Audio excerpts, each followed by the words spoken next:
నమస్తే, welcome to ANN news. ప్రధానంగా నేను రాజశేఖర్. స్పెషల్ డ్రైవ్కి స్వాగతం.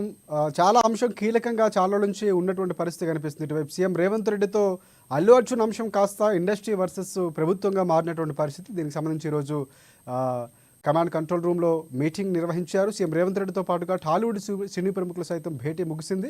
బంజారా హిల్స్లోని కమాండ్ కంట్రోల్ సెంటర్లో ముఖ్యమంత్రితో టాలీవుడ్ సినీ ప్రముఖులు దాదాపుగా 40 మంది వరకు సమావేశమయ్యారు.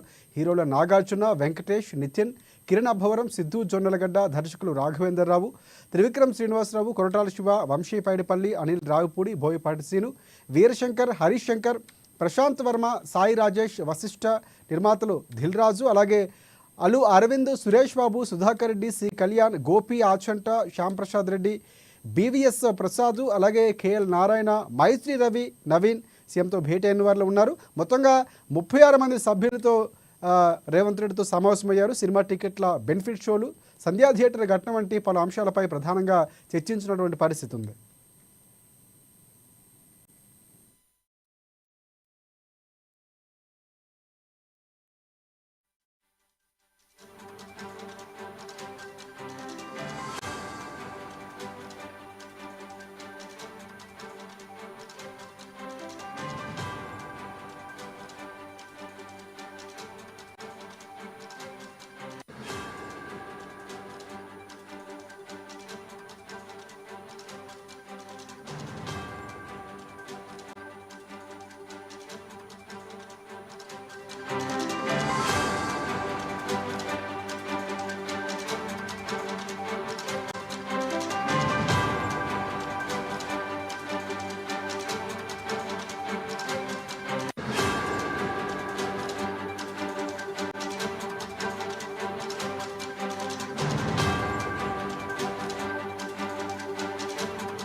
రైట్. ఈ సందర్భంగా తెలంగాణ రాష్ట్రంలో ఇకపై బెనిఫిట్ షోలు ఉండవని కూడా సినిమా పరిశ్రమ పెద్దలు ఇక సీఎం రేవంత్ రెడ్డికి తేల్చి చెప్పారు.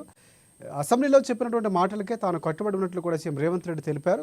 శాంతి భద్రతల విషయంలో రాజీ పడేది లేదని కూడా ఆయన సినీ పెద్దలకు చెప్పినటువంటి పరిస్థితి ఉంది. ఇకపై బౌన్సర్లపై సీరియస్గా ఉంటామని కూడా చెప్పారు.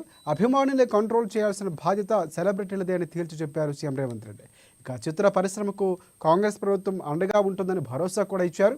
సినీ పరిశ్రమ సోషల్ రెస్పాన్సిబిలిటీతో ఉండాలని, డ్రగ్స్ క్యాంపెయిన్ కానీ మహిళా భద్రత వంటి క్యాంపెయిన్లో చొరవ చూపించాలని కూడా సీఎం వారికి సూచించారు. టెంపుల్ టూరిజం, ఎకో టూరిజంను ప్రమోట్ చేయాలని స్పష్టం చేశారు. ప్రధానంగా ఇన్వెస్ట్మెంట్ల విషయంలో కూడా ఇండస్ట్రీ సహకరించాలని కూడా రేవంత్ రెడ్డి కొన్ని ప్రతిపాదనలు చేసినట్లు మనకి స్పష్టంగా